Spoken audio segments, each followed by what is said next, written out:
Alors, merci beaucoup. Non, c'est bon. Merci beaucoup. J'ai une question concernant les PID progressives. Je voudrais avoir votre avis concernant les critères qui ont été retenus pour définir la progression. Donc ce sont des critères cliniques, fonctionnels et radiologiques, sachant que les critères scalographiques sont les plus pertinents, cliniques et fonctionnels seraient moins sensibles. Maintenant, que pensez-vous par rapport au délai qui a été imposé sur les recommandations de 1 année, surtout que dans les mêmes études, il y a une évolution défavorable. Quand on a une diminution de la CVR à 3 mois, ce sont des patients à risque d'être progressifs. Donc devons-nous attendre 1 an pour prouver une progression? Donc fatalement, on va attendre le patient à 1 an pour prouver une progression. Ça, je pense que c'est une limite qui est importante. Et deuxième chose, la progression impose de réaliser des scanners, mais dans le papier, quand à 3 mois, à 6 mois, à 1 an, ce n'est pas du tout spécifié. Donc en tant que praticien, comment on fait par rapport à ça? Alors, les recommandations de l'ATS-ERS, c'est vrai qu'ils recommandent 12 mois. Dans l'étude InBuild, c'est carrément 24 mois de progression. D'accord. Actuellement, il existe des logiciels en radiologie qui peuvent vraiment objectiver donc, cette progression. Je pense aux Caliper, aux IRIX, etc., AILD, SS. Alors, il faut faire, je pense, des bilans régulièrement, cliniques, fonctionnels, radiologiques. Alors, à 12 mois, c'est vrai que c'est beaucoup. Mais ce sont des pathologies quand même qui progressent sur 5 ans, 6 ans, parfois 7 ans. D'accord. Est-ce qu'on ne pourrait pas se donner... Moi, je dirais, je pencherais pour 6 mois. 3 mois, non. 3 mois, c'est très difficile. Est-ce que le patient n'a pas fait une exacerbation? Est-ce qu'il n'est pas en train de récupérer d'une exacerbation? C'est un petit peu difficile. Pour moi, 6 mois serait raisonnable. D'accord. Mais on attend les nouvelles recommandations. Pour l'instant, c'est 12 mois. En fait, quand on a lu le papier des recommandations actuelles ATS, ERS sur la fibrose idiopathique et la fibrose progressive, j'ai constaté qu'effectivement il y a des trous. Alors il y a des zones ambiguës, notamment cette histoire c'est-à-dire de vérifier l'évolution sur. Alors en ce qui concerne le diagnostic, il parle d'un délai de 12 mois, mais pour tout ce qui est de voir l'évolution par la suite, ce n'est pas du tout consensuel. Et j'ai vu même qu'il y a dans certains papiers qui parlent qu'il il faut pas demander des scanners itératifs parce qu'à la base c'est des patients qui ont des poumons pathologiques et le risque de cancer bronchique est beaucoup plus important chez ces patients qui ont déjà des poumons pathologiques. Donc encore plus avec l'irradiation. Donc en effet, il n'y a pas de consensus, ou alors il n'y a pas de recommandation consensuelle par rapport au délai de surveillance. Et peut-être que ça va arriver d'ailleurs parmi les perspectives que j'ai démontrées. Donc il y a pas mal de choses à vérifier au fur et à mesure et à démontrer justement parce qu'il n'y a pas suffisamment d'études dans ce sens-là. Ouais. C'est toujours dans le même sens. Mais je crois que chaque lésion a une histoire.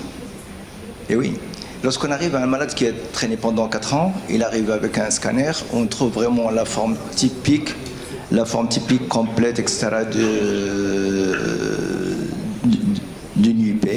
Bon, mais s'il arrive un peu plus tôt, au début, c'est le malade qui habite au 2e étage, et puis à un certain moment, il n'arrive pas avec une petite dyspnée, il arrive au début. On n'a pas encore le tableau de 4 ans, on a juste le tableau au début. Mais donc, au scanner, on a des lésions qui commencent vraiment à évoluer, un truc qui vient de naître. Et on peut lire l'histoire de l'évolution de la maladie, de la progression de la maladie sur le scanner. Je ne sais pas ce que tu en penses, mais on a des lésions tout à fait d'âge différents. Et donc là, on peut dire que c'est une forme progressive, que ce soit dans l'UP ou bien dans les FPP. Donc, je crois, sur le scanner, lorsqu'on trouve des lésions vraiment d'âge différents, on est dans une forme progressive. Je ne suis pas d'accord, je ne suis absolument pas d'accord. Les premiers symptômes et le diagnostic de la progression, comme je vous l'ai montré, on peut avoir facilement 2 ans, 3 ans, c'est vrai. Mais une fois qu'on a le patient sous la main, on peut tricher un petit peu. Une fois qu'on l'a sous la main, qu'on atteste de la progression, on a 6 mois. On a 6 mois pour décider. Franchement, on n'est pas 6 mois près dans ce genre de pathologie. La FPI, oui, il faut gagner du temps. Mais dans ce genre de pathologie, ça évolue quand même sur longtemps, un peu plus longtemps que la FPI. Là, sur un simple scanner, c'est difficile.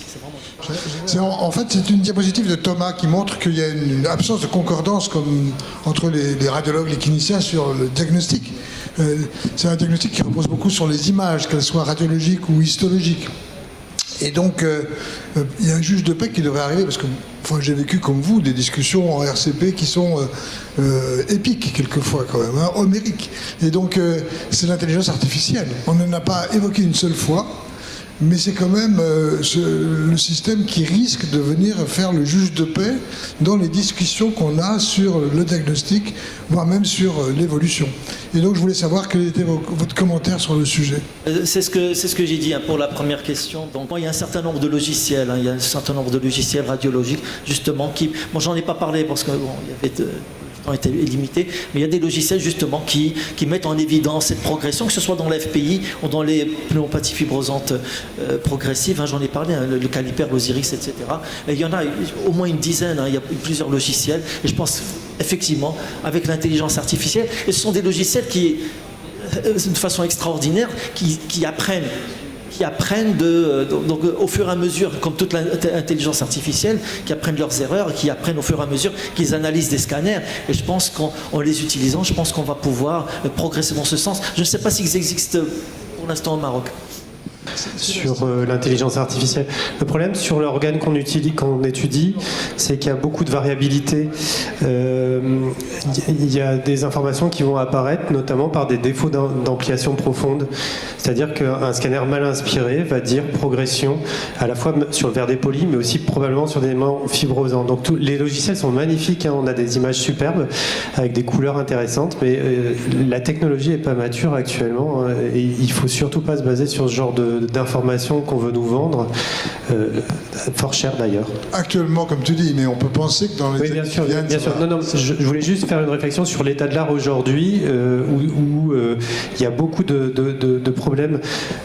L'intelligence artificielle, ça marche très bien dans une cohorte homogène, dans un centre homogène, et vous le passez dans un centre à côté, dans la même ville, ça marche plus. Donc il y a des défauts de reproductibilité, pardon.